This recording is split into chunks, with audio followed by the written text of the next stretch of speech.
In other news, Nigeria's First Lady Oluremi Tinubu has pledged her support to the National Agency for the Prohibition of Trafficking in Persons, NAPTIP, in the agency's ongoing fight against human trafficking across the country.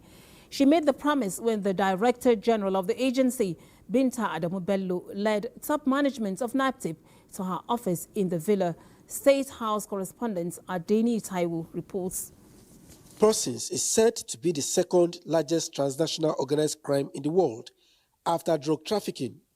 It is also a huge menace in Nigeria and, as such, requires the buy-in and active engagement of critical stakeholders to fight.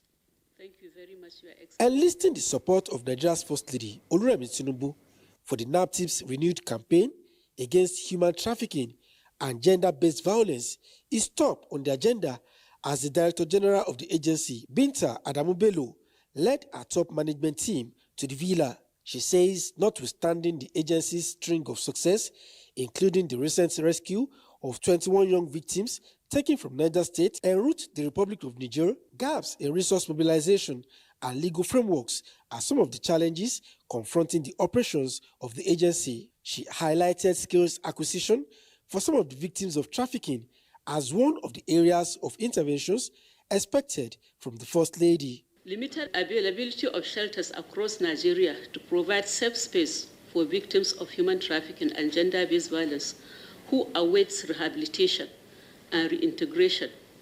The voice of Her Excellency will go a million miles in attracting support for the victims and also reducing the scourge in our society. The First Lady's intervention took off on the note of advocacy as she called on youths to stop making themselves easy targets for traffickers by embracing the virtues of patience and hard work.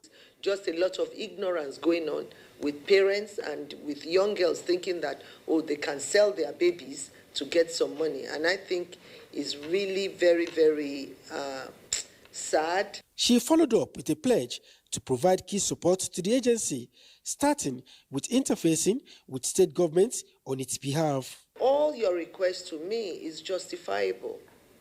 I pray I'm in a position to assist. But I think, you have a listening president who will listen to you. In skills acquisition, we can help ICT training. We are partnering with people. But only that your victims are more vulnerable. You have to plan their rehabilitation and how to also reintroduce them back to society. And so I think their training has to be different. If you have them at a particular location, we can organize for training and empowerment for them. With the arrival of the First Lady also granted audience to the new national executives of the National Council for Women's Societies of Nigeria, led by its new national president, Princess Edna Azura. The delegation was in her office to thank her for her motherly support to the council, especially after the passing of its immediate past national president, Hajia Adamu.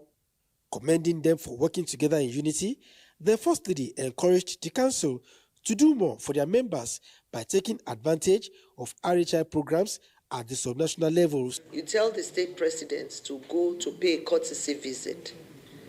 It's right for them to acquaint themselves to them and, to also tell them that, I instructed them to come. She reiterated her commitment to building better families through the Renewed Hope initiative in the State House. Adeniyi Taiwo,